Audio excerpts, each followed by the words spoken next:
You might be a working professional with a lot of debt, or you might be a student, again, with a lot of debt, because college is something that's been so hard to reach these days. It's so not affordable anymore. And the education that we are getting really doesn't teach us how to manage our finances, and that is probably the most important thing, and you are not taught about all of these things when you're in college. So this is something you only get by reading, books, because people who learn these things all their lives, they try to put everything into an assortment, into a few pages, and that's something that can give you so much more value. This video is created by something that's entirely based on the experience I have gained through reading. Really, I do love reading, and I do love reading financial books and how to manage my own finances, and this is why I am able to give this content to you guys right now. Now what I want you to do is, let's say that let's take the worst case scenario. You are an international student, you have a lot of debt, probably around, I don't know, maybe $100,000 or something, and at the same time it also has a rate of interest of around 10-12%. This is the worst case scenario to be in. Do you realize how stressful this can be when you are someone in that position? You're not able to focus on your studies, you're not able to focus on your work, you're not able to focus on anything but the debt. And how you reduce it, there's actually a few ways that you can even get rid of it. But it happens with time, it's a long-term process, and you have to give in a lot. So in this video I'm going to make sure that you walk away with at least one key thing that maybe you didn't know before. I'm going to discuss a few things, but I want to make sure that you get at least one thing from this video. I'm going to talk about it right now. Alright, so the first thing you want to do is, I'm going to sound very cliched over here if I talk about balance sheets, but this is going to be your personal balance sheet. Before I even talk about a balance sheet, let's talk about your personal finances. Do you have an emergency fund? You want to make sure that you have at least, and this is for the very least, that you have at least $10,000 or 70,000-80,000 rupees in your bank account right now at this moment, because unless you do not have a backup. Do you understand that if you have this money in a bank account, it is always available to you as an emergency fund? And emergencies can happen anytime. You don't see them coming. You might need to fly to some other country right now at this moment. You might need to help someone at the hospital. You might need to do anything right now. You want funds. You want your finances to be right. And at the same time, people who do not have an emergency fund, they are the ones who suffer the most, because they will end up selling their assets for a price that is much lower than the actual cost of that asset, than the actual asset's worth. Alright, so you want to make sure that you always have at least some amount of money in your bank account. This is important. You do not want to have all of that money in your bank account, because the bank account is something that provides you with a very high liquidity. You can really instantly get all of the money from the bank account that you want. Liquidity is really how easily you can convert an asset to cash. That's the simplest definition I can give to you about liquidity. Alright, so if you have a debit card, and if you have, let's say, $1,000 in that card, you can go on to the ATM and you can just generate those, and you can just get that money right over in your hands. Alright, and this is really important, because people don't understand that there needs to be an emergency fund. Alright, so now you know, and I want you to actually implement this. Don't just think about it, don't just know it. I want you to actually implement this. From now, what I'm going to talk about is how you can get rid of your debt. Alright, and that's the most important topic I'm making this video. A lot of people don't know how these things can bring you down in the long term, but at the same time, if you manage your finances right, you can get rid of the debt. You can actually take control of the debt. Now, the first thing I want you to do is write down all of your assets. All of your assets, again, in the decreasing order of liquidity. So again, your cash comes on top, and in that order till the bottom, let's say till real estate, because real estate has very less liquidity as compared to cash. So in that order you keep on. This is a sample, again, you can see it. You can really create your own asset list like this, but what I want you to do is also note down its market value.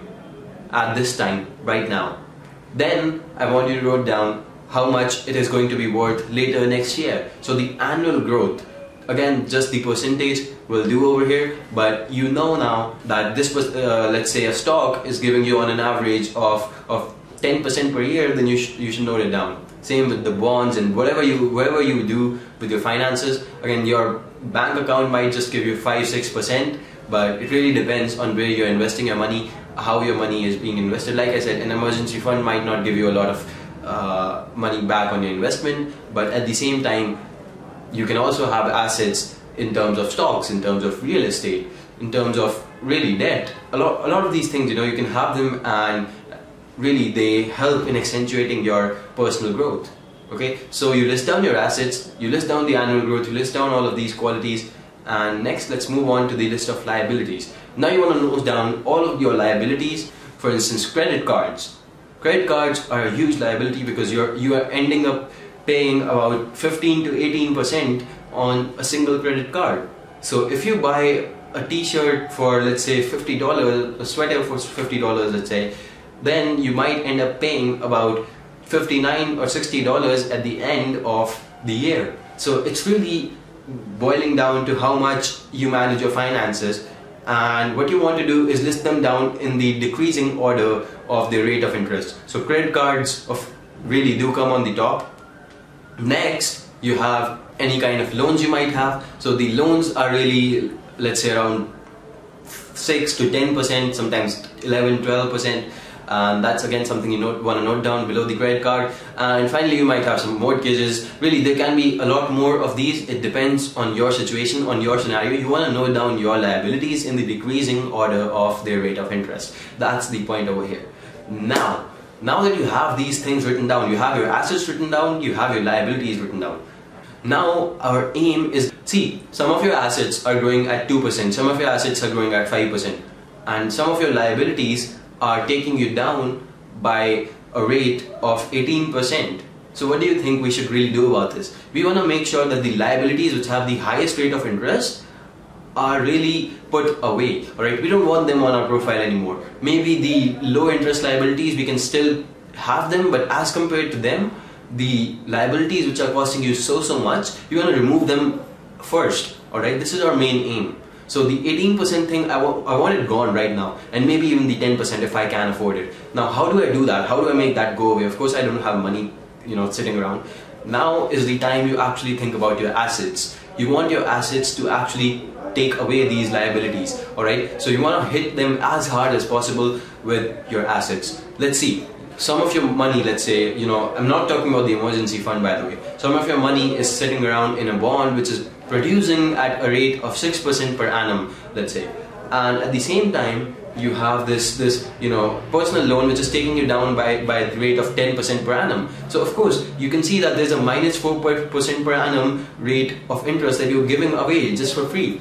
What you want to do is take out that money and invest it in the repayment of that loan. So you reimburse that loan as soon as possible, close it down, shut it down. You don't need that. And once that is done, or even just try to minimize it. Once that is done, you will find yourself in a much better position. You will at least not be sinking down to the bottom with that high velocity as you were previously. Alright, so now we're trying to reduce the liabilities with the most rate of interest, with the assets which really do not give us that much of a benefit in the long term. So if they're producing 2 or 3%, really take them out and throw away the liabilities using that money. Alright, so now you want to take down your liabilities such as credit cards. Now let's say many companies are right now offering you cards which are helping you really take away those cards which are much more expensive. Let me break this down for you. Let's say you have a card from company A which is taking away money from you at 18% per annum. Alright, and there's card B which this company is offering, which has a rate of interest of only 10% per annum. So what you're gonna do is you're gonna take this card of 10% per annum, you're gonna use it to pay off this card's money, really that's 18% per annum. Now you have a card with a lower rate of interest, and you have a card with a greater rate of interest which you have thrown away. So this is again benefiting you in a way, and sure, this is this company's scheme that they are gaining a customer, and really 10% is still much greater, you know, than you'll expect, but it's still better than 18%, right? The next thing that you can do is to get rid of your unsecured debt. Let me talk about debt, alright? There's two kinds of debt. The first is the unsecured debt, and the second is the secured debt. The difference between these two is really about the fact that the secured debt has a collateral, so the bank really knows that they will get their money back, they have more security, and in that sense the process is really much more controlled, and really they give you better rates of interest, so really lower rates of interest. And in case of your secured debt, unsecured debt, what happens is that the bank doesn't have a collateral, they don't have a security, and really they are giving out much higher rates of interest. Alright, so in that way you do not benefit.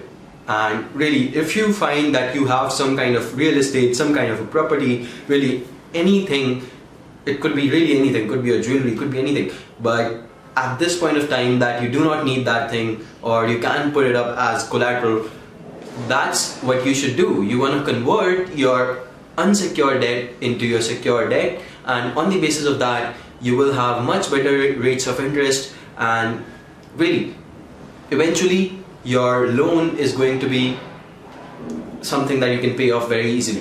And that's what you want to do. You want to get rid of your loans, you want to get rid of your debt, and this is the way to do it, one step at a time. Finally, if you have some variable interest rate debt, the interest rate changes as per the policy, or really you do not have a control over it, and you cannot tell what kind of a debt you'll be paying over that thing over the next few years. In that case, you should really get rid of it and try to go for a more refined approach, go for a regulated or fixed debt scheme in that case, so that you can really predict what is going to happen, how much you're going to pay for that liability really. Finally, you want to calculate your net worth. Your net worth is again your assets minus your liabilities. Again, the rates of interest will be taken into consideration, and you can see a sample of it over here, but really it might depend on your circumstances, so my recommendation is you actually go and do it right now. You can also use home equity to pay off debt, because high interest debt, let's say 10%, 12%, and you can get really loans based off of your home right now. If you have it, if you really are the owner, in that case you'll get much better rates of interest, and in the long term your net worth will really increase. You want to increase your net worth, you want to decrease your liabilities, and the best way to do that is to target and really get into the bottom of really what is holding you back, and most of the time that is high interest rates. So this was a quick video about managing your finances. I'm going to be talking about cash flow later in another segment of this video, and I strongly recommend that you watch it. If you gained anything from this video, please give me a thumbs up and comment down below so that I know that this is something that helps you. Finally, you can find me on Instagram, you can contact me, and you can get in touch with me for any doubts that you might have regarding this. Again, this applies to almost every one of us. Doesn't matter if you're a manager, if you're a student, if you are really a businessman. Anyway, if this video helps you, consider subscribing to my channel, and I'll see you in the next one.